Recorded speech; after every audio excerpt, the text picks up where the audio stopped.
All right, let's talk about this episode of Family Guy, Season 23, Episode 5. Sometimes I wonder if the writers sit around a table just throwing darts at a board covered in trends and celebrity names, and whoever's dart lands closest to a target gets to write that week's episode. Because this one, it's a full-on, no-holds-barred dive into the absolute cesspool of modern reality television and online culture. It's messy, it's chaotic, and honestly, it's exactly what you'd expect from these guys. They really went for it, didn't they?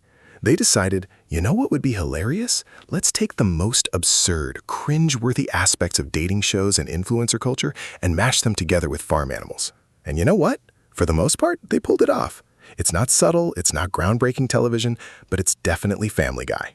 It's the kind of episode that makes you question your life choices for even watching it, but you can't look away. It's like a train wreck in slow motion, but with more farm animal puns. And trust me, there are a lot of farm animal puns. I'm still trying to process some of the things I saw.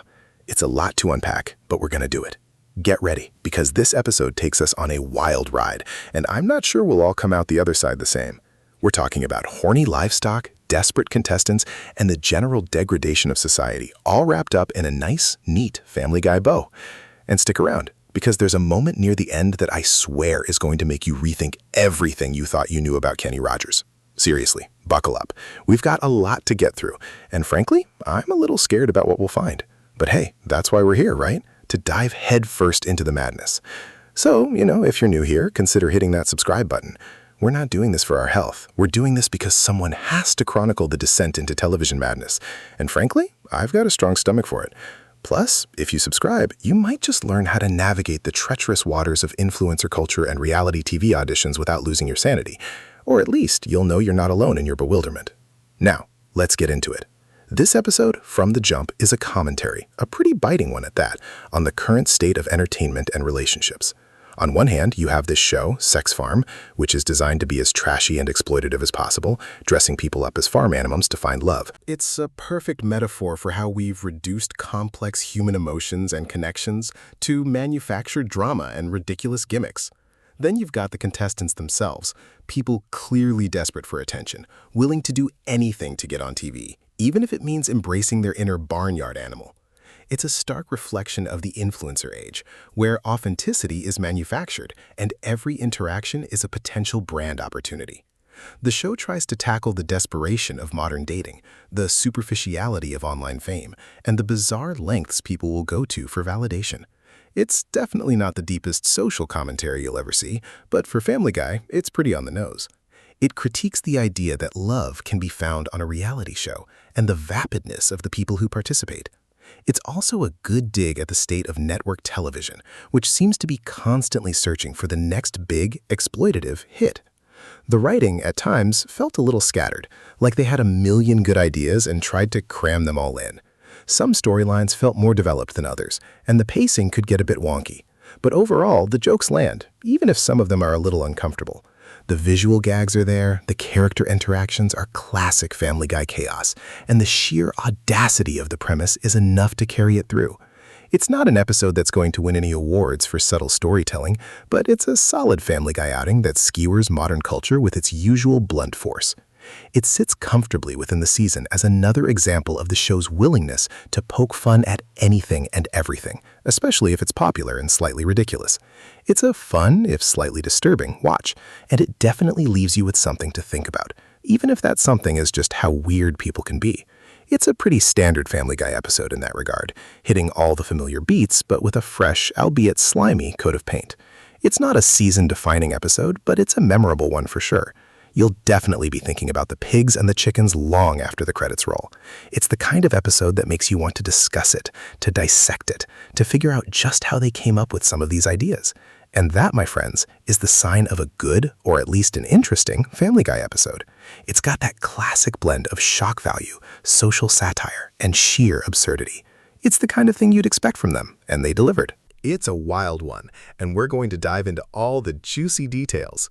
So let's start breaking it down, shall we? It's going to be a long one, so grab a drink and settle in. This is going to be a deep dive. We're going to dissect every gag, every reference, every questionable life choice made by our favorite Quahog residents. Consider this your comprehensive guide to the madness. So, The whole premise of this episode hinges on a new reality dating show called Sex Farm coming to Quahog, and the concept is exactly as bizarre as it sounds. Contestants hide their identities by dressing up as farm animals. Yes, you heard that right. Farm animals. The idea is to find love while covered head to toe in a furry or feathery suit. It's immediately ridiculous, and that's the Family Guy charm. Tom Tucker, bless his heart, delivers the news with his usual deadpan seriousness, setting the stage for the absurdity to follow. He mentions the auditions are happening at the old Miramax offices, which is a pretty solid jab at the company's history. Imagining naming a company after your mother and then molesting everyone who comes in? That's a classic Peter Griffin-esque, or in this case Tom Tucker-esque, brand of dark humor. It's shocking, it's edgy, and it's exactly what fans expect. The whole idea of Sex Farm immediately brings to mind shows like The Masked Singer, but with a decidedly more lewd and desperate twist. It's a brilliant, albeit depraved, concept that perfectly sets up the show's satirical targets: the desperation for fame, the superficiality of reality TV, and the often absurd ways people seek connection. Meg, predictably, sees this as her golden ticket. Her desperate plea to meet her person is so painfully relatable, yet so hilariously sad. The idea of her posting an engagement ring with #vanlife and getting murdered in Florida, that's a dark prediction, but one that feels terrifyingly plausible in the current landscape of social media trends and true crime obsession. It highlights how easily people get swept up in online fantasies, often without considering the real-world consequences. The writers clearly have a field day with this, poking fun at the superficiality of it all. Lois, ever the pragmatist, points out the absurdity of Meg's aspirations, questioning if her person is even a good human. It's a subtle jab at how people often chase an idea of a partner rather than a real connection. And the whole #vanlife, it's a perfect encapsulation of a certain aspirational lifestyle that's often more about the aesthetic than the reality. The idea of getting murdered in Florida, that's a darkly comedic prediction that taps into the often unforeseen dangers of chasing a curated online persona. It's a grim but effective way to highlight the potential downsides of chasing viral fame and manufactured happiness. Peter, meanwhile, has his own reality TV woes. His appearance on Alone sounds like a disaster, with the producers hilariously telling contestants not to masturbate on camera. It's a great little meta-joke about the pressures and absurdities of reality television. The fact that he didn't even make it to the ground after being dropped off, that's peak Peter Griffin, incompetence and self-inflicted failure. It's a perfect setup for his disdain for Meg's aspirations. The audition process for Sex Farm is where the satire really kicks into high gear. The idea that modern auditions consist of digging through contestants' old tweets for any hint of past transgressions is alarmingly accurate. It's a nod to cancel culture and the constant scrutiny people face online. The specific mention of never retweeting Bo and Yang is a niche but funny reference to the ongoing discourse around comedy and who is allowed to make jokes. It highlights the sensitivity and sometimes absurd nature of online debates. Meg's realization that comedy is mostly about getting angry at funny things is a hilariously cynical take on modern humor, capturing the often combative nature of online discourse. It's a darkly funny moment that shows Meg's evolving, albeit warped, understanding of the world. And then, bam, she's in. Just like that. The show embraces the chaos. The introduction of the host, Corey, from Corey's World, is another brilliant jab at the influencer ecosystem. His fall from viral ambushing to network television is a perfect depiction of the fleeting nature of internet fame and the desperate scramble for relevance. His line about being less profitably stoked is a fantastic bit of wordplay that perfectly captures the often financial motivations behind these ventures. The entire concept of horny livestock is, of course, the main event. It's designed to be provocative and absurd, and it works. The contestants, introduced with their animal personas, are a parade of desperation. The frisky little pussycat lamenting sleeping on a wrestling mat instead of a barn, that's a great way to show someone's baseline reality versus their aspirational fantasy. The swine and dine guy with his oink oink boink boink is just pure, unadulterated cringe, the kind that makes you squirm but also laugh. And yuck is the perfect reaction from anyone with a shred of self-respect. The host's explanation of the show's mechanics, the herd will decide who stays and who gets put out to pasture, is all part of the twisted game. And the pronouns are ye and ha. That's a brilliant, if slightly nonsensical, jab at the evolving understanding of gender and identity in society, applied in the most ridiculous context possible. It's a testament to the show's ability to take any contemporary issue and twist it into a joke. The whole "I don't get that" is a perfectly understandable reaction. It's the audience surrogate, voicing the confusion and discomfort we all feel. The scene where the pig and the chicken meet is a prime example of the show's blend of crude humor and surprisingly poignant moments. The pig's crude pickup line, "Nice ass, I'm wondering if you're down for some porkin'," is exactly what you'd expect. It's direct, it's offensive, and it sets the tone. The chicken's rejection, "Sorry, little piggy, I think you's a sloppin' at the wrong trough," is equally crude but clever. It's a battle of bad pickup lines, and it's hilarious. The pig's subsequent panic attack, needing 80 milligrams of Thorazine, is a sudden shift from crude humor to a commentary on anxiety and mental health. It's a dark turn, but it's also a surprisingly honest one, reflecting the pressures and anxieties that can come with trying to find connection, especially in a manufactured environment like a reality show. The two stomachs like a cow line is a great moment of character interaction, revealing a surprising depth to the pig's persona. She's not just a horny pig, she's a pig with existential dread, or at least a sense of impending doom. Her line about not being expected to live past 40 is a darkly funny statement about mortality, made even more poignant by the fact that she's only 18. The Liberty Mutual tote bag is a random yet specific detail that adds to the absurdity. It's the kind of oddball detail that makes Family Guy's world feel so bizarrely lived in. The line, "I like you, you don't try very hard," followed by, "Oh, I'm trying very hard," is a classic misdirection that highlights the often unseen effort people put into navigating social situations. It's relatable, even amidst the farm animal costumes. The appearance of Bart and James is a meta-joke about the music industry and the often forced nature of product placement in reality shows. The fact that they had to pay him to show up is a wink and a nod to the audience. His song, "Won't You Hold My Hand," is meant to be a romantic ballad, but in the context of a pig mask, it becomes something else entirely. The idea of the devout Christian Barton James being unvaccinated and a general pain in the ass is a sharp, timely jab at celebrity culture and the controversy surrounding it. It's a reminder that even the stars have their flaws and their baggage.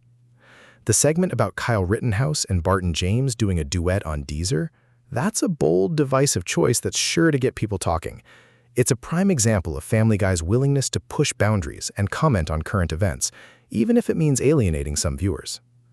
The fan-favorite cow recovering from a panic attack at Group Coop is a darkly humorous nod to mental health struggles, framed within the show's typical over-the-top style. The cow's desire to be done with the show is a sentiment many viewers might share, especially with this kind of premise. The website sexfarm-bummedout.com is a hilarious and relevant detail, showcasing the show's awareness of contemporary issues like mental health and the internet's role in providing resources, even for fictional dating shows. The Wild Card's pig and chicken really hit it off at the group feces bath is a perfect example of Family Guy's signature blend of the disgusting and the romantic. It's the kind of image that sticks with you, for better or worse. The farting in the helicopter is a classic lowbrow gag that's amplified by the dramatic stakes of a reality show. The "I killed bin Laden, now I'm doing this" line is a fantastic, unexpected callback that grounds the absurdity in a bizarre form of patriotism and desperation. It's a moment that perfectly encapsulates the show's unpredictable humor. The QR code leading to Deezer and Barton James's duet with Kyle Rittenhouse is another clever bit of meta-commentary on how music streaming services are integrated into our lives, even in fictional shows. The elimination of pig and chicken is a swift conclusion to their budding romance, leaving the fan-favorite cow in contention. This highlights the typical ebb and flow of reality TV competition. Meg, as Pig, is clearly disappointed, but her interaction with Bethany Frankel, who she mistakes for a scarecrow, is a hilarious character moment. It's a great dig at the often inflated egos and public personas of reality stars. The crows being scared by Frankel is a nice touch, playing on her perceived intensity. The subsequent conversation between Pig and Chicken, where they realize they don't even know each other's names, is a poignant yet funny commentary on the superficiality of these connections. Meg revealing her name and Chicken's apprehension about her appearance is a relatable moment, highlighting the insecurities that often accompany dating.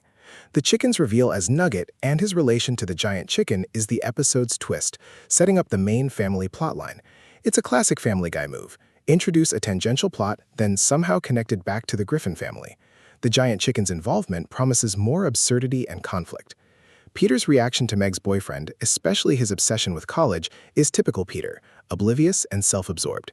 His immediate dismissal of Nugget and his focus on the cow escaping and being caught on a Chick-fil-A billboard is peak Peter, living in his own reality.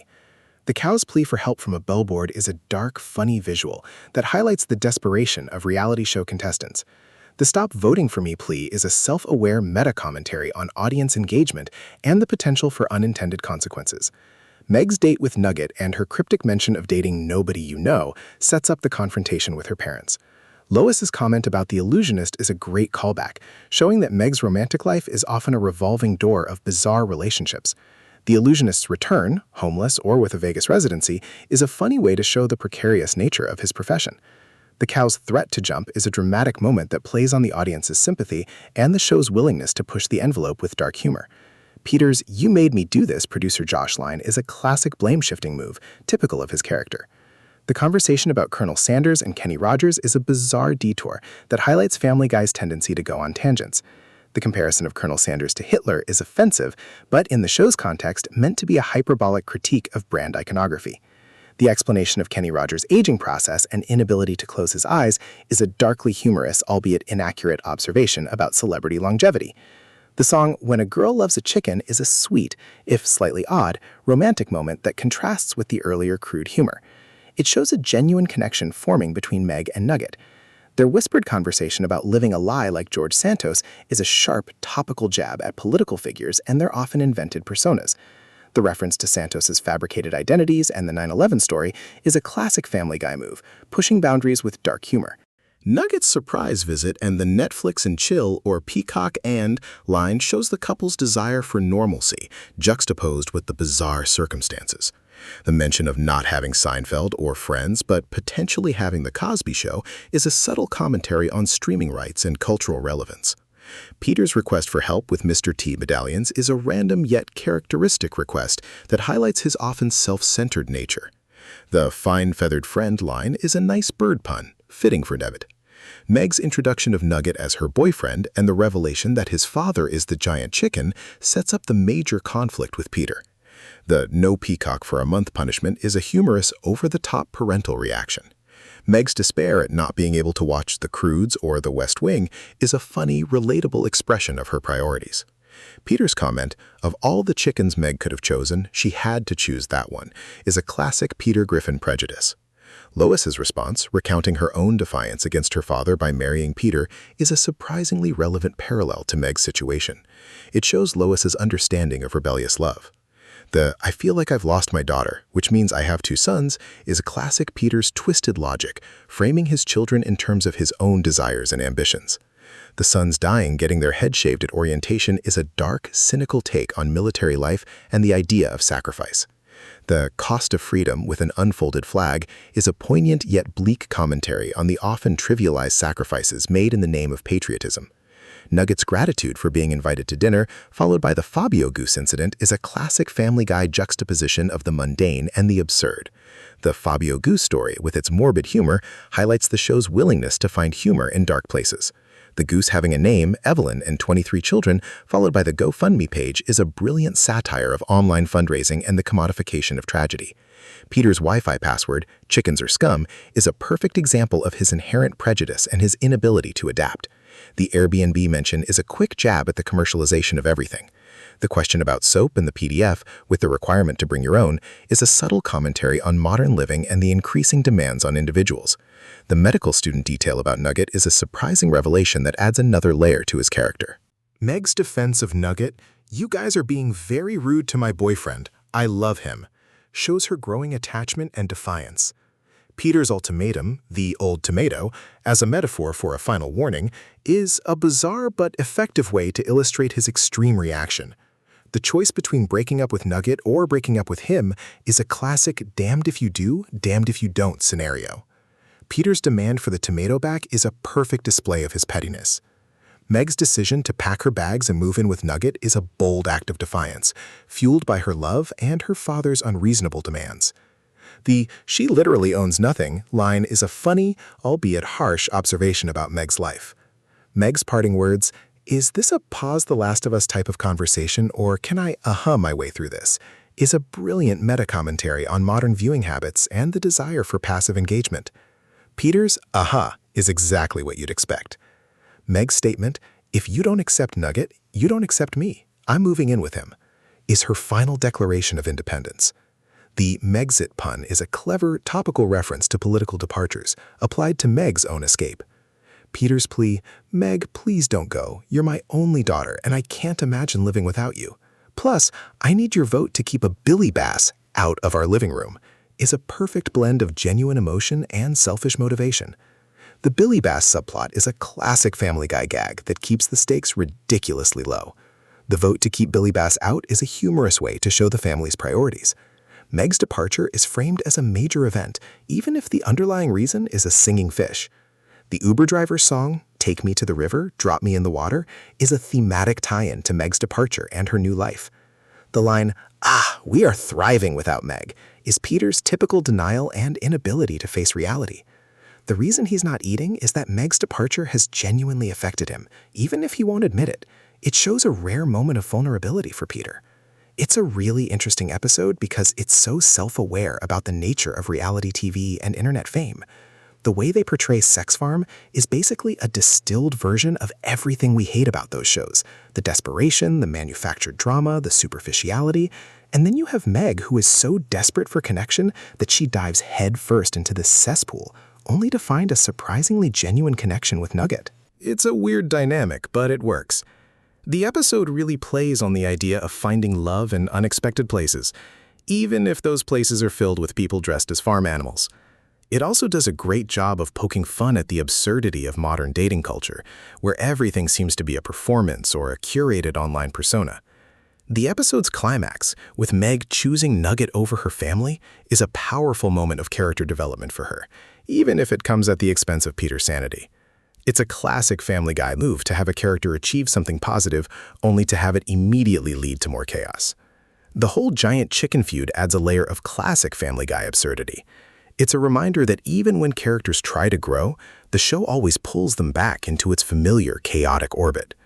The episode highlights how families can be both supportive and incredibly obstructive, especially when it comes to relationships that don't fit their preconceived notions.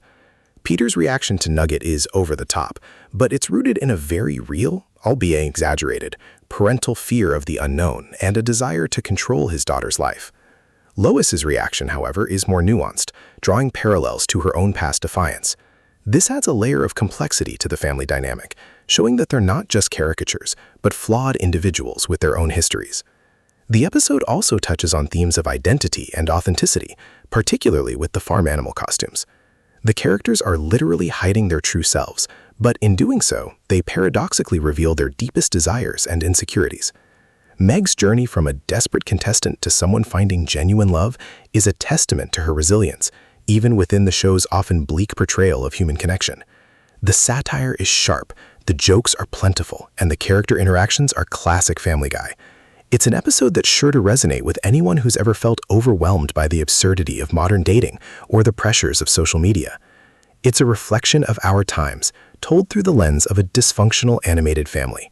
And that's why we keep watching, right? Because amidst the chaos and the crude jokes, there's a strange, familiar comfort in seeing these characters navigate the absurdities of life. This episode in particular manages to balance the outlandish premise with surprisingly relatable human emotions, making it a standout installment. It's not just about the shock value, it's about the underlying commentary on what it means to be human in a world obsessed with appearances and manufactured realities. The episode's exploration of Meg's burgeoning independence is a significant theme. For so long, she's been the butt of jokes, the outcast. Here, she finds someone who sees her, truly sees her, beneath the pig mask and the insecurities.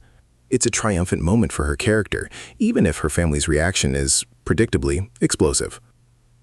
The episode's willingness to engage with current cultural phenomena, from reality TV tropes to online discourse, is what keeps Family Guy relevant, or at least trying to be. It's a show that's constantly adapting, sometimes clumsily, to the changing cultural landscape. And this episode is a prime example of that adaptability. It's a smart, funny, and surprisingly touching installment that really digs into what makes Family Guy, well, Family Guy. It's a testament to the show's longevity and its ability to still find new ways to satirize the world around us. It's a wild ride, and we're just getting started. So let's get into some of the specific moments that made this episode stand out, or made us want to look away, because there were plenty of both. The episode kicks off with Tom Tucker delivering the news about Sex Farm, and his deadpan delivery as he describes contestants dressing as farm animals is already gold. But the real kicker is his follow-up joke about the Miramax offices. Imagine naming a company after your mother and then molesting everyone who comes in. It's that classic Family Guy dark humor, hitting you when you least expect it. It's offensive, yes, but it's also incredibly precise in its critique of corporate exploitation and abuse of power. The writers know their audience, and they know how to push buttons. It's a bold opening statement, and it immediately sets the tone for the episode. You're thinking, oh boy, here we go. It's the kind of joke that's designed to shock and provoke, and it absolutely succeeds. And it's not just about the shock value, it's about the underlying commentary. It highlights the potential for darkness and corruption in seemingly respectable institutions. It's a reminder that power can be abused, and that's a theme that's often present in Family Guy's satires. The audition scene, where they dig through old tweets, is a moment that feels incredibly relevant. The idea that your entire digital footprint can be weaponized against you is a terrifying reality for many people today. When they say, most of modern auditions is just us going through all your old tweets to see if there are any racist or homophobic slurs, it's a stark reflection of cancel culture. It's not just about comedy anymore. It's about policing people's past statements. The specific mention of "you've never retweeted Bowen Yang" is a niche, but hilarious, poke at the ongoing discussions about who is allowed to make jokes and the often pedantic nature of online discourse. It's a subtle jab at the sensitivity of the current comedy landscape. Meg's realization, "I see that I was wrong, and I now understand comedy is mostly about getting angry at funny things," is a hilariously cynical interpretation of modern humor. It captures the performative outrage that often fuels online discussions. It's a dark but accurate observation about how people engage with comedy today. It's a moment that makes you pause and think, is that really what comedy has become? The show taps into that unease. The host, Corey, introducing himself as Corey from Corey's World, and his backstory of being virally ambushed while screaming at my stepmom in a Walmart, is a perfect encapsulation of the influencer-turned-reality star pipeline. It's a dig at the superficiality and manufactured drama that permeates online content. His description of being demoted from YouTube to network television and totally less profitably stoked is a witty commentary on the fleeting nature of internet fame and the often disappointing reality of moving into traditional media. It's a self-aware joke that highlights the show's understanding of modern culture. The introduction of the contestants, like the frisky little pussycat who prefers barn life to a wrestling mat, and the swine and dine guy with his oink oink boink boink, is peak Family Guy absurdity. It's the kind of gross-out humor that's designed to make you cringe and laugh simultaneously. The characterizations are intentionally over the top, designed to be archetypes of desperation. The yuck reaction is the perfect audience surrogate, embodying the discomfort and disbelief. The host's explanation of the show's mechanics, with its pronouns are ye and ha, is a brilliant, albeit nonsensical, jab at the evolving discourse around gender and identity.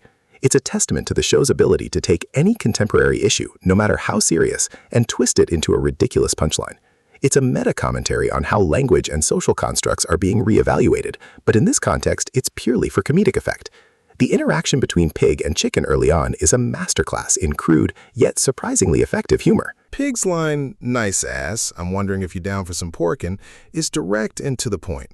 Chicken's comeback, "sorry little piggy, I think he's a-slopping at the wrong trough," is equally vulgar but clever, using farm imagery to deliver a rejection. It's a battle of wits, or rather a battle of crude pickup lines, and it's hilarious. Then, just when you think it's all lowbrow humor, Pig has a panic attack and mentions needing 80 milligrams of Thorazine. This shift from crude to commentary on mental health is jarring but effective.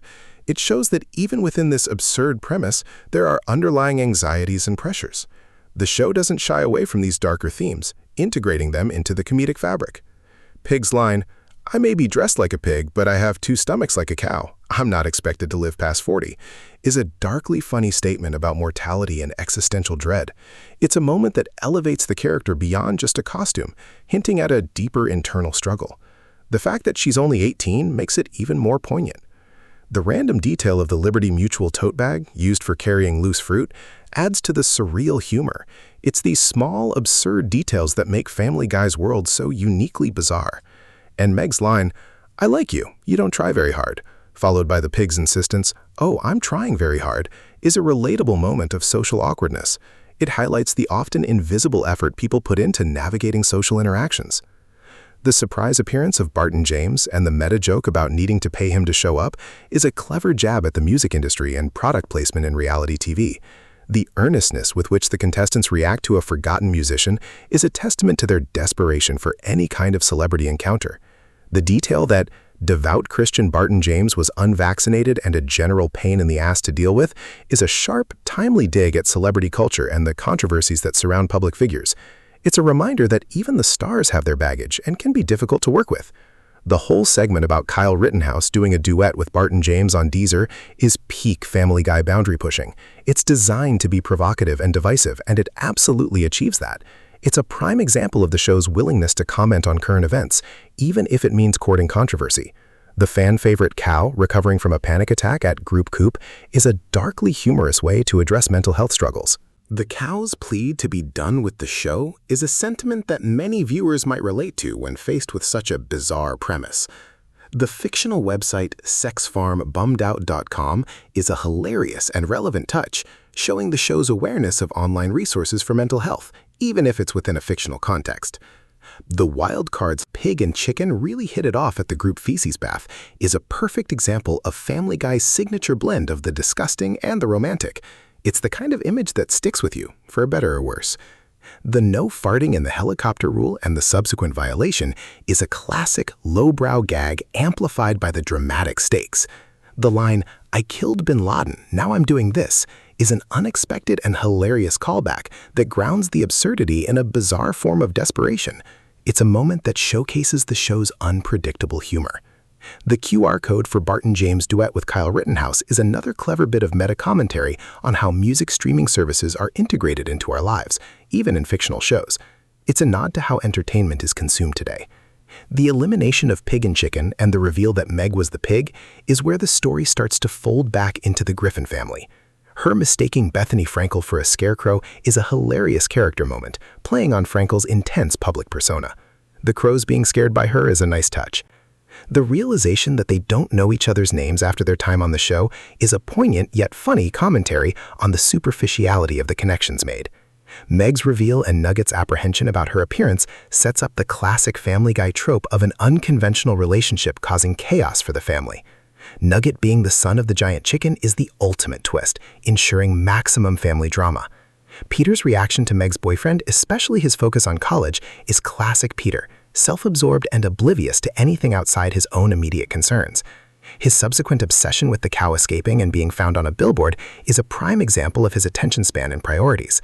The cow's plea for help from a billboard is a darkly funny visual that highlights the desperation of reality show contestants.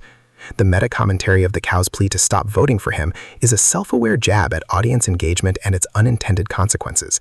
Meg's date with Nugget and her vague description of her boyfriend sets up the confrontation with her parents. Lois's recollection of the illusionist adds a layer of continuity to Meg's often disastrous romantic life. The illusionist's precarious career path, homeless or in Vegas, is a humorous reflection on the entertainment industry. The cow's threat to jump is a dramatic moment that plays on the audience's sympathy and the show's willingness to push the envelope with dark humor. Peter's blame shifting to producer Josh is classic Peter. The bizarre tangent about Colonel Sanders and Kenny Rogers is peak Family Guy. The hyperbolic comparison of Colonel Sanders to Hitler is offensive, but typical of the show's style. The commentary on Kenny Rogers' unchanging appearance and death is a darkly humorous observation about celebrity longevity. The song When a Girl Loves a Chicken is a sweet, albeit quirky, romantic moment that contrasts with the earlier crude humor. It shows a genuine connection forming between Meg and Nugget. Their whispered conversation about living a lie like George Santos is a sharp, topical jab at political figures and their fabricated personas. The reference to Santos's lies and the 9/11 story is a classic Family Guy move, pushing boundaries with dark humor and political commentary. Nugget's surprise visit and the Netflix and chill or peacock and line shows the couple's desire for normalcy, juxtaposed with the bizarre circumstances of their relationship.